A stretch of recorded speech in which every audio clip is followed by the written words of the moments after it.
Genèse chapitre 1. Au commencement, Dieu créa les cieux et la terre. La terre était informe et vide. Il y avait des ténèbres à la surface de l'abîme, et l'Esprit de Dieu se mouvait au-dessus des eaux. Dieu dit : « Que la lumière soit. » Et la lumière fut. Dieu vit que la lumière était bonne. Et Dieu sépara la lumière d'avec les ténèbres. Dieu appela la lumière jour, et il appela les ténèbres nuit. Ainsi, il y eut un soir, et il y eut un matin. Ce fut le premier jour. Dieu dit : « Qu'il y ait une étendue entre les eaux, et qu'elle sépare les eaux d'avec les eaux. » Et Dieu fit l'étendue. Et il sépara les eaux qui sont au-dessous de l'étendue d'avec les eaux qui sont au-dessus de l'étendue. Et cela fut ainsi. Dieu appela l'étendue ciel. Ainsi il y eut un soir. Et il y eut un matin. Ce fut le second jour. Dieu dit : « Que les eaux qui sont au-dessous du ciel se rassemblent en un seul lieu, et que le sec paraisse. » Et cela fut ainsi. Dieu appela le sectaire, et il appela l'amas des eaux mais. Dieu vit que cela était bon. Puis Dieu dit : « Que la terre produise de la verdure, de l'herbe et herbe portant de la semence, des arbres fruitiers donnant du fruit selon leur espèce, et ayant en eux leur semence sur la terre. » Et cela fut ainsi. La terre produisit de la verdure, de l'herbe portant de la semence selon son espèce, et des arbres donnant du fruit et ayant en eux leur semence selon leur espèce. Dieu vit que cela était bon. Ainsi il y eut un soir et il y eut un matin. Ce fut le troisième jour. Dieu dit : « Qu'il y ait des luminaires dans l'étendue du ciel, pour séparer le jour d'avec la nuit, que ce soit des signes pour marquer les époques, les jours et les années, et qu'ils servent de luminaires dans l'étendue du ciel, pour éclairer la terre. » Et cela fut ainsi. Dieu fit les deux grands luminaires, le plus grand luminaire pour présider au jour, et le plus petit luminaire pour présider à la nuit. Il fit aussi les étoiles.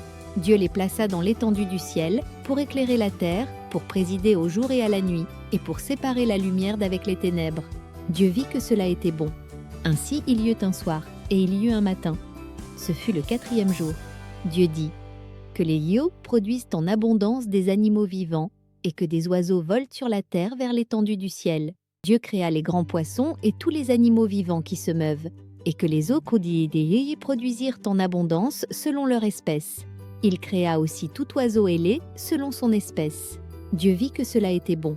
Dieu les bénit en disant : « Soyez féconds, multipliez et remplissez les eaux des métiers, et que les oiseaux multiplient sur la terre. » Ainsi il y eut un soir et il y eut un matin, ce fut le cinquième jour. Dieu dit : « Que la terre produise des animaux vivants selon leur espèce, du bétail, des reptiles et des animaux terrestres selon leur espèce. » Et cela fut ainsi. Dieu fit les animaux de la terre selon leur espèce, le bétail selon son espèce, et tous les reptiles de la terre selon leur espèce. Dieu vit que cela était bon. Puis Dieu dit : « Faisons l'homme à notre image, selon notre ressemblance, et qu'il domine sur les poissons de la mer, sur les oiseaux du ciel, sur le bétail, sur toute la terre, et sur tous les reptiles qui rampent sur la terre. » Dieu créa l'homme à son image, il le créa à l'image de Dieu, il créa l'homme et la femme. Dieu les bénit, et Dieu leur dit : « Soyez féconds, multipliez, remplissez la terre, et l'assujettissez, et dominez sur les poissons de la mer, sur les oiseaux du ciel, et sur tout animal qui se meut sur la terre. » Et Dieu dit : « Voici, je vous donne toute herbe portant de la semence, et qui est à la surface de toute la terre, et tout arbre ayant en lui du fruit d'arbre et portant de la semence. Ce sera votre nourriture. Et à tout animal de la terre, à tout oiseau du ciel, et à tout ce qui se meut sur la terre, ayant en soi un souffle de vie, je donne toute herbe verte pour nourriture. » Et cela fut ainsi. Dieu vit tout ce qu'il avait fait, et voici, cela était très bon. Ainsi il y eut un soir, et il y eut un matin. Ce fut le sixième jour.